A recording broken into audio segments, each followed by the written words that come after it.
suis en train d'étudier pour préparer la séchine.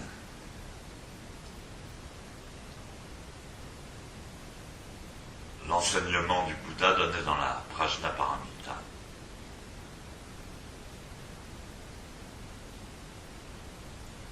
Et donc il distingue trois mondes.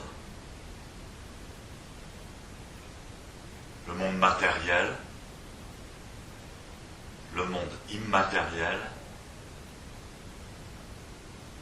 et le monde du désir.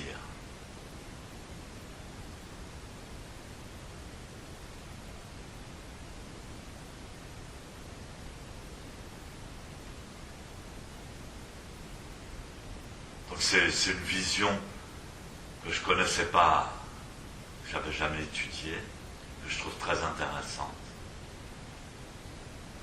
Donc, pendant le zazen, ceux qui font zazen, qui expérimentent le zazen, ça se passe entre le monde matériel et le monde immatériel.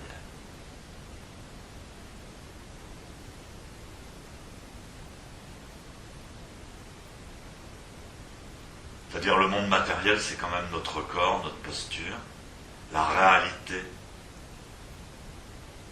de notre matérialité, qu'on expérimente totalement, qu'on remplit totalement, qu'on incarne totalement pendant le zazen. On est complètement dans soi-même, on n'est pas éparpillé. Et chaque millimètre de notre corps a une importance et exprime quelque chose, cette noble posture exprime ne serait-ce qu'une certaine forme d'équilibre.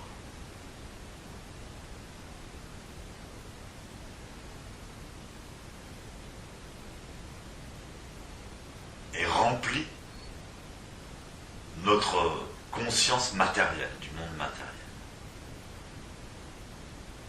C'est très important cette relation entre notre monde matériel et le monde immatériel, qui est la conscience et la pensée. Effectivement, quand on fait zazen, qu'on reste immobile, qu'on ne réagit pas, qu'on interréagit pas,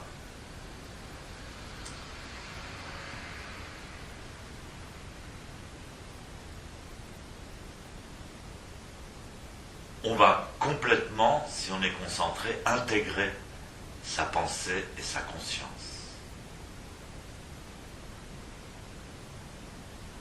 Autrement dit, Sensei disait, dans la vie quotidienne, s'il y a une mouche qui vole dans la pièce, vous en avez pas conscience, vous êtes trop occupé à faire des tas de choses, vous ne faites pas attention. Vous ne faites pas attention à tous les détails de votre conscience et de votre pensée. Et pendant zazen, s'il y a une mouche qui vous tourne autour, vous en avez complètement conscience.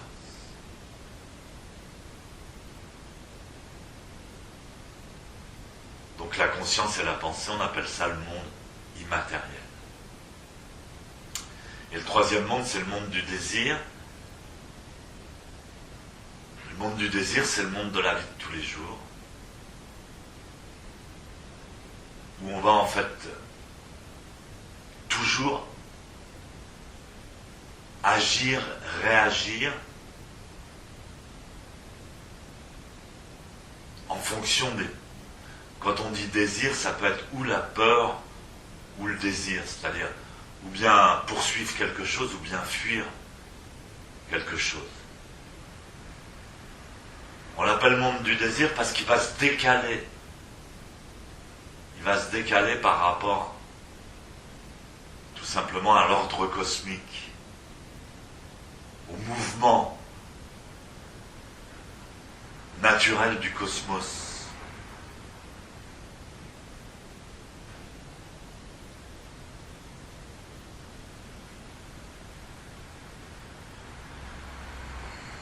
Ce qu'on appelle le cosmos, c'est aussi bien le mouvement des atomes, des cellules, de notre système solaire, de notre galaxie,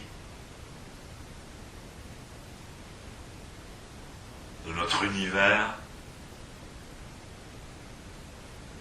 nous participons à ce mouvement cosmique.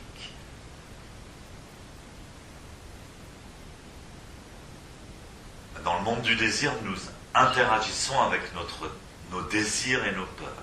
C'est le monde de la vie quotidienne.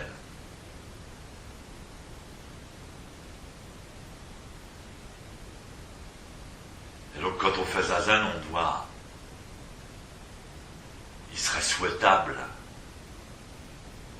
qu'on retrouve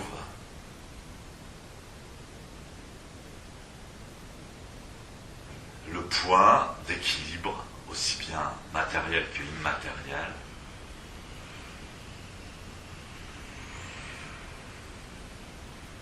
où on s'affranchit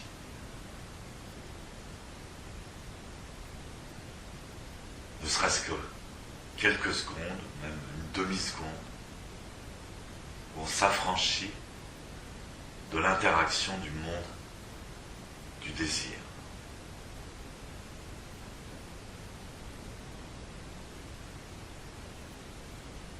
Donc c'est un point de vue très intéressant que je développerai dans la séchine de l'ascension.